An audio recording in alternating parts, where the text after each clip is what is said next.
Hello cuties, welcome to mister and missus Yogendra stories. Hi guys, welcome back to Yogendra stories. ఈరోజు చాలా అద్భుతంగా ఉండే ప్రసాదం పులిహార ఎలా చేసుకోవాలో చూస్తూ నేను ఒక చక్కటి కథ చెప్తాను, అది కూడా వినేసేయండి. అనగనగా ఒక చిన్న రాజ్యం. ప్రతిరోజు ఒక అద్భుత దీపం వెలిగేది ఆ రాజ్యంలో.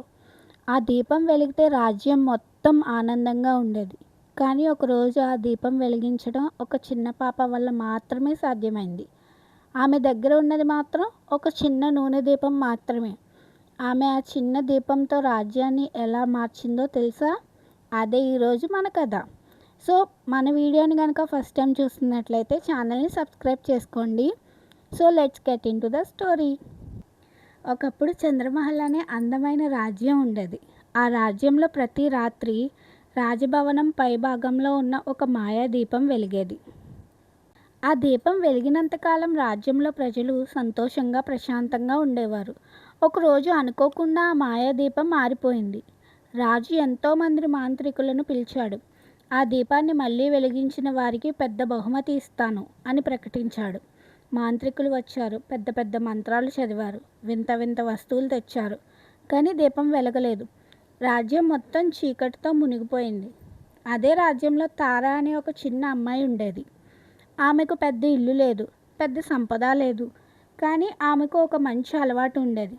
నా దగ్గర ఉన్నదానితో నేను ఏదైనా మంచి పని చేయగలనా అని ఎప్పుడూ ఆలోచించేది. ఆమె దగ్గర ఒక చిన్న నూనె దీపం ఉండేది. ఆ రాత్రి రాజ్యం మొత్తం చీకటిగా ఉన్నప్పుడు తార తన చిన్న దీపాన్ని వెలిగించింది. ఆమె తల్లి నవ్వుతూ, ఈ చిన్న దీపంతో ఇంత పెద్ద రాజ్యానికి ఏం ఉపయోగం అని అడిగింది. తార మాత్రం, అమ్మా, మొత్తం రాజ్యాన్ని వెలిగించలేకపోయినా నా ముందున్న దారినైనా వెలిగించగలను కదా అని చెప్పింది. అలా ఆమె దీపం పట్టుకొని బయటికి వెళ్ళింది. ఆ వెలుగులో ఒక వృద్ధుడు దారి దాటగలిగాడు. ఆ తర్వాత ఒక చిన్న పిల్లవాడు తన ఇంటికి చేరుకున్నాడు.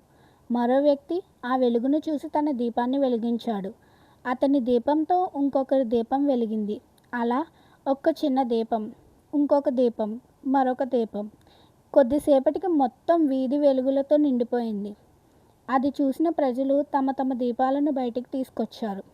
కొంతసేపటికే రాజ్యం మొత్తం మళ్ళీ వెలుగులతో నిండిపోయింది. రాజు ఆశ్చర్యపోయాడు. ఇంత పెద్ద సమస్యను నువ్వు ఎలా పరిష్కరించావు అని తారను అడిగాడు. తార నవ్వుతూ, నేను సమస్య మొత్తాన్ని పరిష్కరించాలని ప్రయత్నించలేదు రాజా. నా దగ్గర ఉన్న చిన్న వెలుగుని మాత్రమే ఉపయోగించాను. అప్పుడు రాజుకు అర్థమైంది. అతను పెద్ద పరిష్కారం కోసం వెతుకుతూ ఉండగా ఆ చిన్న అమ్మాయి చిన్న అడుగు వేయడం మొదలుపెట్టింది. మన జీవితంలో కూడా ఇలానే ఉంటుంది. మనకు ఒక పెద్ద లక్ష్యం ఉంటుంది. ఆ లక్ష్యం యొక్క వెయిట్ని చూసి మనం భయపడిపోతాం. ఇది చాలా కష్టం, నా వల్ల కాదు, నేను ఎక్కడ మొదలు పెట్టాలి అని ఆలోచిస్తూ అసలు మొదలుపెట్టాం. కానీ మనం మొత్తం దారి చూడాల్సిన అవసరం లేదు. ముందున్న ఒక్క అడుగు వేస్తే చాలు.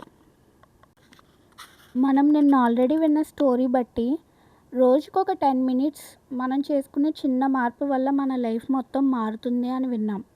సేమ్ ఈరోజు కథలో కూడా మనం తీసుకున్న చిన్న చిన్న స్టెప్స్ వల్ల ఒక పెద్ద మార్పు వస్తుందని తెలుస్తుంది. రోజుకి 10 పేజెస్ చదవడం చిన్నదే, రోజుకి 15 మినిట్స్ నేర్చుకోవడం చిన్నదే, రోజుకి కొంచెం సేవింగ్ చేయడం చిన్నదే, రోజుకి ఒక చిన్న పాజిటివ్ చేంజ్ చేయడం కూడా చిన్నదే. కానీ ఈ చిన్న చిన్న స్టెప్స్కే ఒకరోజు పెద్దగా మార్పు వస్తుంది. సో ఈరోజు విన్న కథ బట్టి మనం ఏం నేర్చుకోవచ్చు? తారా దగ్గర ఉన్నది ఒక చిన్న దీపం మాత్రమే, కానీ ఆమె ఆలోచన పెద్దది. నా దగ్గర ఉన్నది సరిపోదు అని ఆలోచిస్తే ఆమె ఏమీ చేయలేకపోయేది. నా దగ్గర ఉన్నదాంతో ఏం చేయగలను అని ఆలోచించింది కాబట్టే రాజ్యానికి వెలుగు వచ్చింది. అందుకే మీ జీవితంలో ఏదైనా ఒక పెద్ద గోల్ ఉంటే మొత్తం దారి గురించి భయపడకండి. ఈరోజు మీరు వేయగలిగే ఒక్క చిన్న అడుగేంటో ఆలోచించండి. దాన్ని వెంటనే మొదలు పెట్టండి. ఎందుకంటే వెలుగు చిన్నదే అయినప్పటికీ చీకటిని ఓడించడానికి అదే మొదటి అడుగు అవుతుంది కాబట్టి. సో ఈ స్టోరీ మీకు నచ్చిందనే అనుకుంటున్నాను. మేము కొత్తగా స్టార్ట్ చేసిన ఈ కుకింగ్ అండ్ స్టోరీస్ సిరీస్ మీకు నచ్చుతుందనే అనుకుంటున్నాం.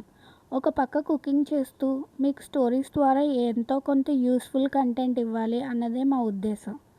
సో మా వీడియోస్లో ఏమన్నా చేంజెస్ చేయాలి అని మీకు అనిపిస్తే కనుక మాకు ఖచ్చితంగా కామెంట్ చేయండి అండ్ మేము ఇంప్రూవ్ చేసుకోవడానికి చూస్తాము.